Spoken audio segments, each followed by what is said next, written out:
Exactly గులాబీ party పట్ల soft corner కనిపిస్తోంది. కారు గుర్తు మీద గెలిచి కాంగ్రెస్ కూటికి చేరిన ఎమ్మెల్యేలు అప్పుడప్పుడు డిఫరెంట్ మ్యూజిక్ ప్లే చేస్తున్నారు. కొందరు కేసీఆర్ గ్రేట్ అంటుంటే మరికొందరు అసలు తాము కాంగ్రెస్ లో చేరలేదంటున్నారు. ఇంకొందరు అయితే ఓపెన్ గానే రేవంత్ ప్రభుత్వ విధానాల్ని తప్పు పడుతున్నారు. ఓవైపు అనర్హత గుబులు, ఇంకోవైపు కాంగ్రెస్ లో ఇమడలేక గులాబీ బాస్ తో టచ్ లోకి వెళ్తున్నారట. కాంగ్రెస్ పార్టీకి గులాబీ దళపతి రిటర్న్ గిఫ్ట్ ఇవ్వబోతున్నారా? ఆ ఎమ్మెల్యేలు బ్యాక్ టు పెవిలియన్ అంటున్నారా?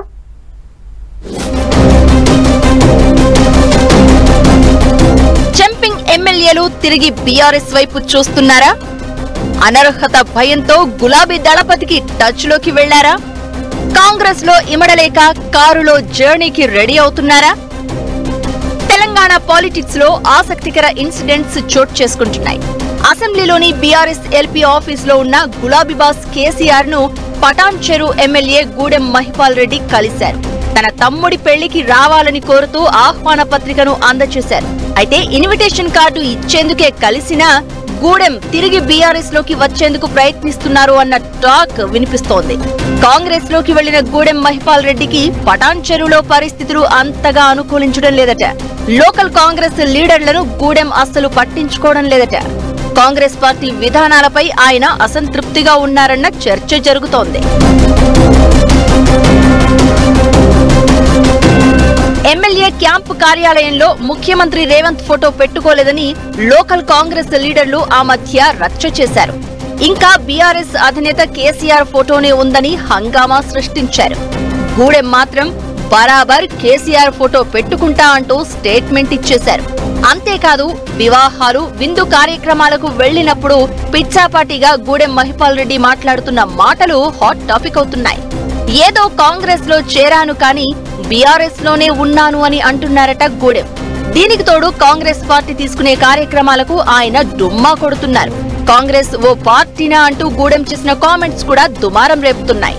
ఇలా ఆయన మనసు బీఆర్ఎస్ వైపు లాగుతోంది అన్న చర్చ జరుగుతోంది. త్వరలోనే గూడెం మహిపాల్ రెడ్డి తిరిగి కారు ఎక్కుతారని అంటున్నారు.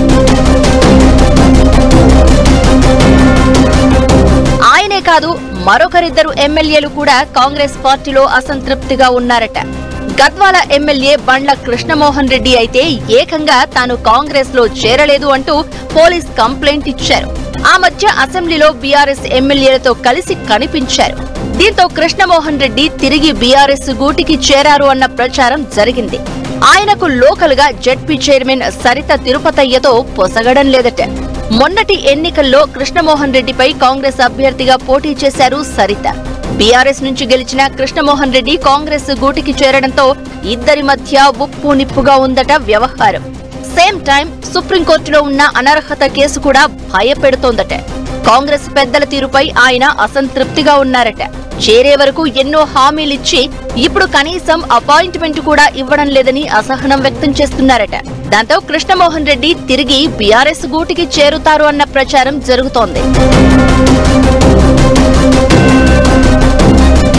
మరో ఎమ్మెల్యే దానం నాగేందర్ ఆ 10 మందిలో అందరికంటే ముందే కాంగ్రెస్ లో చేరారు. లోక్సభ ఎన్నికల్లో కాంగ్రెస్ ఎంపీ అభ్యర్థిగా సికింద్రాబాద్ నుంచి కంటెస్ట్ చేసి ఓడిపోయారు. ఆ తర్వాత ఆయన రేవంత్ సర్కార్ పై అసంతృప్తి రాగం వినిపిస్తున్నారు. హైడ్రా విషయంలో అయితే ఓపెన్ గానే తన వైఖరేంటో చెప్తూ కూల్చివేతలను అడ్డుకుంటూ కాంగ్రెస్ ప్రభుత్వాన్ని ఇరకాటంలో పెట్టేస్తున్నారు. రాజకీయ వర్గాల్లో సంచలనం రేపిన ఫార్ములా ఈ కార్ రేస్ పై దానం నాగేందర్ చేసిన వ్యాఖ్యలు చర్చనీయాంశమయ్యాయి. ఈ కార్ రేస్ తో హైదరాబాద్ బ్రాండ్ ఇమేజ్ పెరిగిందని చెప్పారు దానం. అల్లు అర్జున్ అరెస్టును కూడా ఖండించారు. కేసీఆర్ ను కూడా పొగడ్తలతో ముంచెత్తారు దానం. కొన్ని రోజులుగా సైలెంట్ గా ఉన్న దానం తిరిగి బీఆర్ఎస్ కు టచ్ లోకి వెళ్లారు అన్న ప్రచారం జరుగుతోంది. సుప్రీంకోర్టు తీర్పు వస్తే ఫస్ట్ వేటు పడేది దానం మీదే అని అందరూ భావిస్తున్నారు. పైగా కాంగ్రెస్ లోనే ఉంటే బైపోల్స్ వస్తే తనకు టికెట్ కూడా దక్కదని బీఆర్ఎస్ లోకి వెళ్లడమే బెటర్ అనుకుంటున్నారట దానం. ఒకవేళ ఆయన వస్తాను అంటే బీఆర్ఎస్ చేర్చుకుంటుందా లేదా అన్నదే పెద్ద క్వశ్చన్ గా మారింది. కాంగ్రెస్ పార్టీలోకి ఎంట్రీ అదుర్స్ అనిపించినా కంటిన్యూ అవడం కష్టంగా ఉందట. ఓవైపు కాంగ్రెస్ పెద్దలు తమకు ఇచ్చిన మాటను నిలబెట్టుకోవడం లేదన్న అసంతృప్తి, మరోవైపు అనర్హత గుబులు, ఇంకోవైపు నియోజకవర్గంలో లోకల్ కాంగ్రెస్ లీడర్లతో పొసగక ఏం చేయాలో అర్థం కావడం లేదట జంపింగ్ ఎమ్మెల్యేలకు. ఈ నేపథ్యంలోనే 3-4 ఎమ్మెల్యేలు తిరిగి కారు ఎక్కేందుకు రెడీ అవుతున్నారన్న టాక్ వినిపిస్తోంది. మాజీ ఎమ్మెల్యే కోనేరు కోనప్ప కూడా అసెంబ్లీ ఎన్నికల్లో ఓడాక కాంగ్రెస్ గూటికి చేరారు. బీఆర్ఎస్ సర్కార్ హయాంలో తన నియోజకవర్గానికి మంజూరైన ఓ బ్రిడ్జికి కాంగ్రెస్ ప్రభుత్వం టెండర్లు క్యాన్సిల్ చేయడంపై ఆయన అసంతృప్తిగా ఉన్నారట. ఆయన కూడా తిరిగి తెలంగాణ భవన్ వైపు చూస్తున్నారన్న టాక్ వినిపిస్తోంది. ఇందులో భాగంగానే గులాబీబాస్ కాంగ్రెస్ పార్టీకి రిటర్న్ గిఫ్ట్ ఇవ్వడం ఖాయమన్న ప్రచారం జరుగుతోంది. ఏం జరగబోతోందో చూడాలి మరి.